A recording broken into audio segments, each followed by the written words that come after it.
Okalar, barchaga assalomu alaykum. Bugun sizlarning talabingizga binoan bizada yangi obzor qanaqa avtobeton nasos hamda statsionar beton nasos haqida gaplashamiz.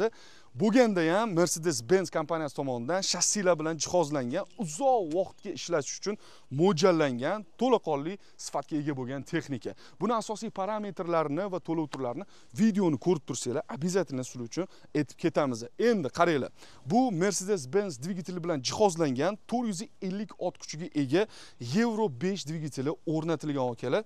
Aytganimdek, uzoq vaqt ishlaydigan dvigatellar albatta Mercedes-Benz, BMW yana boshqa dvigatellarni ko'zinglarni oldiga keltirsanglar bo'ladi. Endi ballonlarga ham ahamiyat berib qo'yinglar okalar. Bu barcha biladi, deyarli texnika bilan bog'liq ishqibozlari bilishadi buni.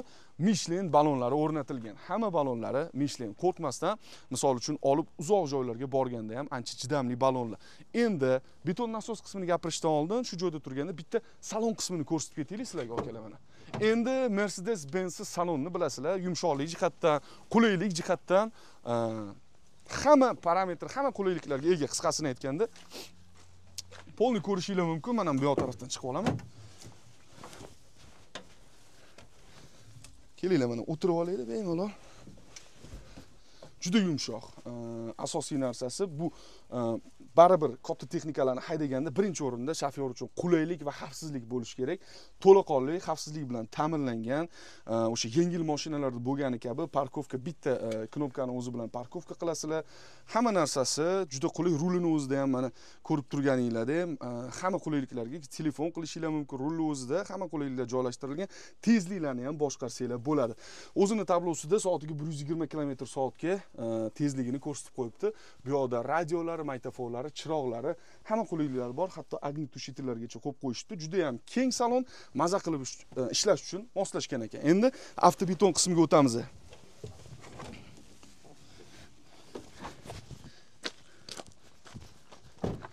Okalar, beton nasos qismiga keladigan bo'lsak, qaranglar.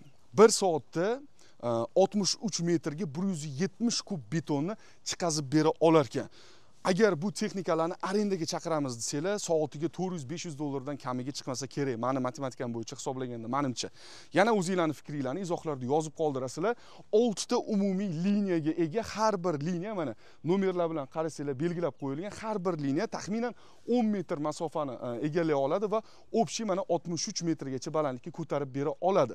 Bu liniyalar beton nasos qismi Koreyaning KCP kompaniyasi tomonidan ishlab chiqarilgan ancha mashhur kompaniya va to'laqonli klapanlari, nasoslari, barcha ehtiyot qismlari deyarli Germaniyani o'sha kompaniyalar tomonidan ishlab chiqarilgan ekan va uzoq muddatli garantiyalari bilan berishar ekan. Endi qaranglar. Bu o'sha boshqaruv qismi deb oladigan bo'lsak, ruchnoy boshqaruv qismi mana hamma o'z richaklariga ega va eshiklarida instruksiyalarni ham qo'yib qo'yishgan. Instruksiyaning o'zidan ham ko'p ma'lumotlarni olsanglar bo'ladi. Undan tashqari masofadan boshqarmoqchi bo'lsalar, bemalol pult upravleniyaga ham ega. Pult tushab olasizlar, masofadan turib ishlarni bemalol bajarishingiz mumkin. Mana hamma ko'rsatkichlarni qo'yib qo'yishgan. Bu ham o'ziga xos qulaylik beradi sizlarga.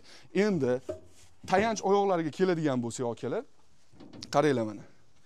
Bu yoqda mana triggerlari ham joylashtirilgan, richaklari bemalol ish paytida oyoqlarini, tayanch oyoqlarini joylashtirib qo'yib, richaklar orqali boshqarib, xavfsizlik uchun bemalol ishlasanglar bo'ladi okalar.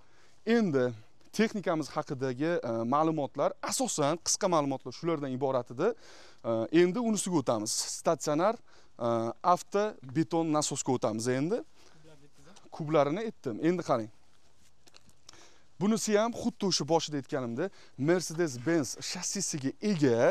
Ma'lumot uchun aytib ketmoqchiman. Xohlasanglar Mercedes-Benz shassisi bilan xohlasanglar Koreyaning Daewoo kompaniyasiga tegishli bo'lgan shassi bilan buyurtma qilsanglar bo'lar ekan. Narxida ozgina farq qiladi. U sizlarning xohishingizga ko'ra. Endi buni ot kuchiga keladigan bo'lsak, bunda ham Euro 5 dvigateli o'rnatilgan Mercedes-Benz. Undan tashqari ot kuchiga keladigan bo'lsak, 400 ot kuchiga ega. Mostlari ham juda ham sifatli, ko'rishingiz mumkin. Endi avtobeton nasos beton nasos qismiga keladigan bo'lsak, voy mana bunda ham Michelin ballonlari o'rnatilgan.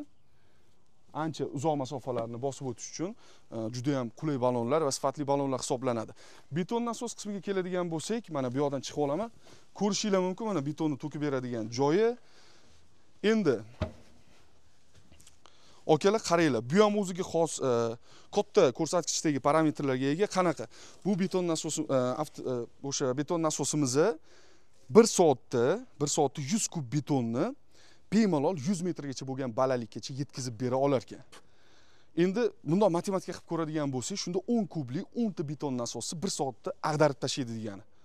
Qaranglar, mana trubalarga ahamiyat berasizlar. Trubalari o'zini komplektida 50 metrga yetadigan masofada topshirishar ekan. Undan tashqari agar buni uzaytirmoqchi bo'lsanglar, o'zingizlar yana qo'shimcha trubalarni buyurtma qilsanglar, olib keltirib berishar ekan. Bu ham o'sha Koreyani KCP kompaniyasi tomonidan ishlab chiqarilgan beton nasos qismi. Juda ham sifatli, hamma o'sha nimalari, jihozlari akkuratni joylashtirilganligiga qarab o'zi sifatini bilib olsanglar ham bo'ladi. Bu o'sha boshqaruv qismi, buni ham mana triggerlari bor.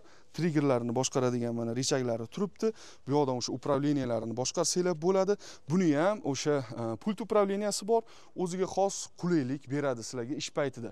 Bizning auditoriyani ichida endi biznesmen, quruvchi akalarimiz ko'p. Shuning uchun katta maslahat deysizlarmi, sizlarga bir fikr. Agarda buni o'zingizlar hozirgi kunda olib qo'yadigan bo'lsanglar, ancha-muncha xarajatdan sizlarni ozod qiladi.